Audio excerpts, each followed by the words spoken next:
Assalamualaikum warahmatullahi wabarakatuh. Perkenalkan, nama saya Friska Adelia Renata. Saya dari Universitas Islam Kiai Haji Ahmad Muzaki Syekh, Fakultas Tarbiyah dari kelas 2 PAIB. Nah, dalam video kali ini kita akan membahas tentang iman dan kufur dalam perspektif ilmu kalam.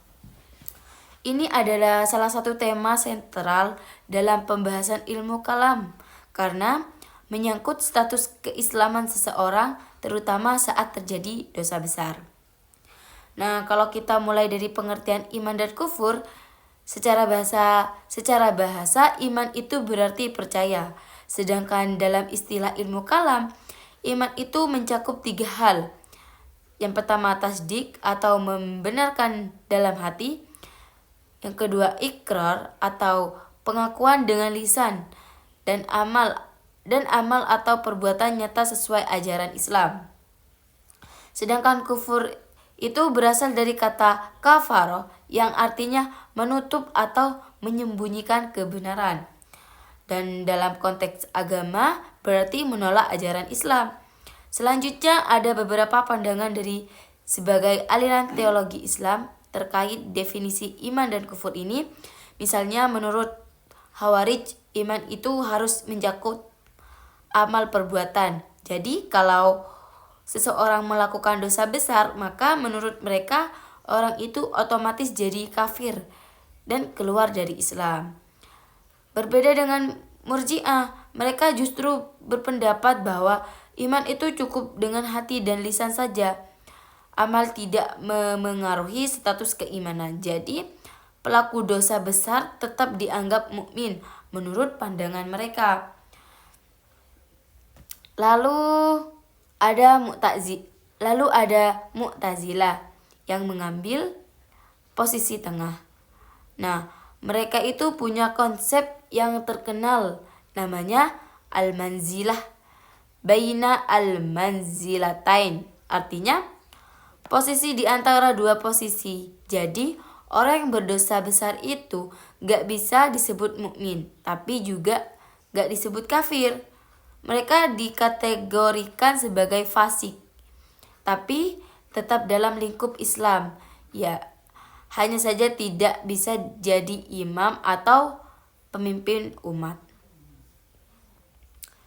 Kalau kita lihat pandangan Asy'ariyah, mereka itu percaya bahwa iman itu berdiri dari hati, lisan, dan amal.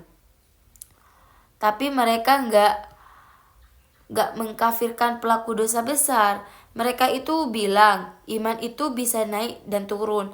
Naik karena amal kebaikan dan turun karena maksiat. Tapi meskipun iman turun, seseorang itu tetap dianggap muslim selama tidak mengingkari dasar-dasar agama. Dan yang terakhir itu menurut Maturidiyah, iman itu cukup dengan pembenaran hati dan pengakuan lisan. Amal bukan bagian dari iman secara definisi, dan kufur itu adalah penolakan terhadap kebenaran, bukan semata-mata karena melakukan dosa besar.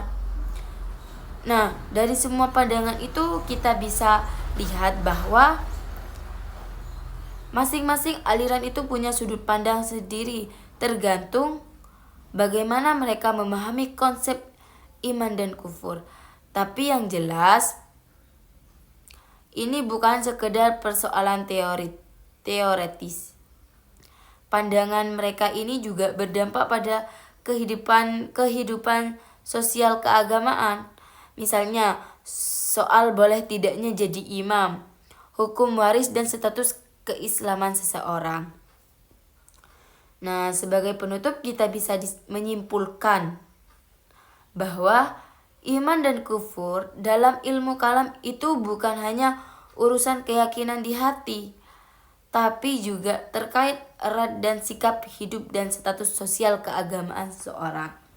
Maka penting bagi kita untuk memahami ragam perbedaan ini supaya apa? Supaya bisa lebih bijak dan toleran dalam menyikapi perbedaan pandangan di tengah umat Islam. Sekian dari saya. Wassalamualaikum warahmatullahi wabarakatuh. Jangan lupa di like, komen, dan subscribe.